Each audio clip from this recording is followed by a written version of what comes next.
Est-ce qu'aujourd'hui vous approuvez? We hear that you will be talking to President Putin anytime soon. What is your approach? And as the Ukrainian war seems to be at a turning point, do you feel realistic that President Zelensky is putting a condition to open negotiations, and that is the return of Crimea to Ukraine? Look, there's one way for this war to end, the rational way. Putin to pull out of Ukraine, number one. But it appears he's not going to do that. He's paying a very heavy price for failing to do it, but he's inflicting incredible carnage on the civilian population of Ukraine, bombing nurseries, hospitals, children's homes. It's sick what he's doing. But the fact of the matter is, I have no immediate plans to contact Mr. Putin. Mr. Putin is, let me choose my words very carefully.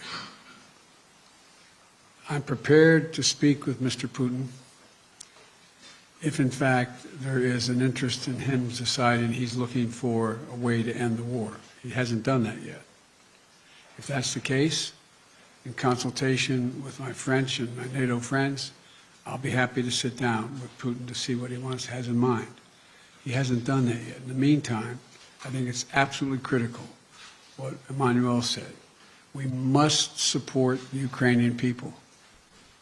The idea that Putin is ever going to defeat Ukraine is beyond comprehension. Imagine them trying to occupy that country for the next 2, 5, 10, 20 years, if they could. If they could. He's miscalculated every single thing he initially calculated. He thought he'd be greeted with open arms by the Russian-speaking portions of the Ukrainian population. Go back and read his speech when he invaded, when I said they were going to invade, and they did when we said they were. Go back and read the speech he made. He talked about him needing to be another Peter the Great. He talked about the need for the people that Kyiv is the mother lode of Russian identity in the beginning, et cetera, et cetera. He's just miscalculated across the board. And so the question is, what is his decision? How does he get himself out of the circumstance he's in? I'm prepared, if he's willing to talk, to find out what he's willing to do, but I'll only do it in consultation with my NATO allies. I'm not going to do it on my own.